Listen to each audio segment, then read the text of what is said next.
विधानसभा में राज्यपाल के अभिभाषण पर जवाब देते हुए मुख्यमंत्री भजनलाल शर्मा ने काफी महत्वपूर्ण बातें कही। इसके साथ साथ उनका विजन जो राजस्थान के विकास के लिए है वो भी रखा। उन्होंने कहा कि राजस्थान की सरकार 3 मिशन पर चल रही है, जिसमें बिजली, पानी और युवा है। उन्होंने कहा कि पानी को लेकर हमने ईआरसीपी को धरातल पर उतारा, वहीं यमुना को लेकर भी डीपीआर तैयार की जा रही है और जल्द ही वो भी धरातल पर आएगी और सभी को पानी मिलेगा। इसके अलावा जल जीवन मिशन, जिसको पिछली सरकार ने ठंडे बस्ते में डाल दिया था, भ्रष्टाचार की भेंट चढ़ा दिया था, उन्होंने खुद केंद्र सरकार से रिक्वेस्ट करके उस योजना की अवधि को बढ़ाया है ताकि ये योजना समाप्त ना हो, ये योजना डिले नहीं हो और ये योजना डंप ना हो। इसके लिए उन्होंने 2028 तक का वक्त लिया और 2028 तक केंद्र सरकार की मंशा के अनुसार हर घर में पानी पहुंचाया जाएगा। इसके अलावा ईआरसीपी और यमुना का पानी भी पहुंचेगा। उन्होंने कहा कि यमुना को लेकर कांग्रेस है वो ना तो चिंतित है और ना ही वो चाहती है कि शेखावाटी की धरती पर यमुना का पानी आए। यही कारण था कि हरियाणा में कांग्रेस के जो कांग्रेस का जो चुनावी घोषणा पत्र था उसमें बाकायदा ये लिखा गया था कि यमुना नहर का जो समझौता है, जो शेखावाटी में पानी जाना है, राजस्थान में पानी जाना है, उसको रद्द किया जाएगा। और राजस्थान के नेता, जिसमें गोविंद सिंह डोटासरा है और अन्य नेता जो शामिल है, उन्होंने इस बात का समर्थन भी किया कांग्रेस की सभाओं में जाकर कि कांग्रेस का जो चुनावी घोषणा पत्र है उसको लागू किया जाएगा। तो किसी भी तरह से कांग्रेस नहीं चाहती कि यमुना का पानी शेखावाटी में आए। उन्होंने इसके अलावा बिजली की बात करी कि बिजली को आत्मनिर्भर बनाने के लिए उन्होंने वादा किया है कि 2027 तक किसानों को दिन में बिजली मिलेगी, पूरी बिजली मिलेगी, इसके अलावा सस्ती बिजली मिलेगी। उन्होंने आंकड़े भी सदन में रखे कि पिछले साल जब कांग्रेस की सरकार थी, उन्होंने एक साल में तकरीबन 400 से 500 मेगावाट बिजली का उत्पादन किया, जबकि उनकी सरकार ने इस एक साल में 1000 से 1100 मेगावाट की बिजली का उत्पादन किया, यानी लगभग दुगना उत्पादन किया है। और इसके अलावा जो दरें कम है उसके लिए भी प्रयास किए जा रहे हैं। जो सोलर पंप है या सोलर ऊर्जा के स्रोत हैं उसको भी बढ़ावा देने के लिए लगातार काम किए जा रहे हैं। जबकि कांग्रेस ने छत्तीसगढ़ के साथ मिलकर कोयला खरीद में घोटाला किया, बिजली खरीद में घोटाला किया। केवल घोटाले के अलावा उन्होंने कुछ नहीं सोचा। इसके अलावा उन्होंने कहा कि उनका तीसरा मिशन, यानी उनकी सरकार का तीसरा मिशन है युवाओं को रोजगार उपलब्ध कराना। तो उन्होंने कहा कि सबसे पहले उन्होंने पेपर लीक में एसआईटी का गठन किया, जिसके बाद लगातार कार्रवाई हुई और विपक्ष ये न समझे कि कार्रवाई समाप्त हो चुकी है। अभी काफी बड़े नाम हैं जो पेपर लीक में शामिल थे, वो सामने आने बाकी है, उनको गिरफ्तारी होनी बाकी है, उन पर कार्रवाई होनी बाकी है।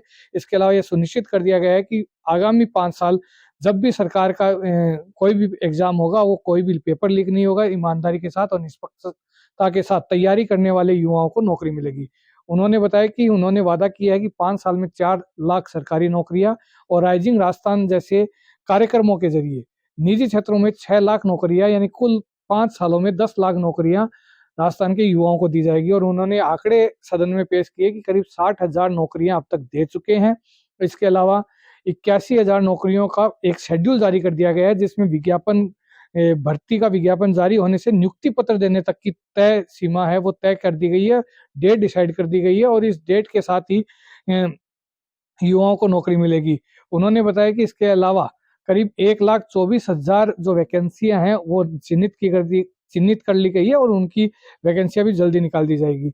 यानी कुल मिलाकर 3 मिशन पर सरकार काम कर रही है और उन्होंने बार बार सदन में कहा कि डबल इंजन की सरकार है, ये काम जो वादे करती है वो पूरा करती है। उन्होंने चुनावी घोषणा पत्र, यानी भाजपा का जो चुनावी घोषणा पत्र था, संकल्प पत्र था, उसके बारे में जिक्र किया कि 50 से 55% जो संकल्प थे वो पूरे किए जा चुके हैं और अभी 1 साल का ही वक्त हुआ है।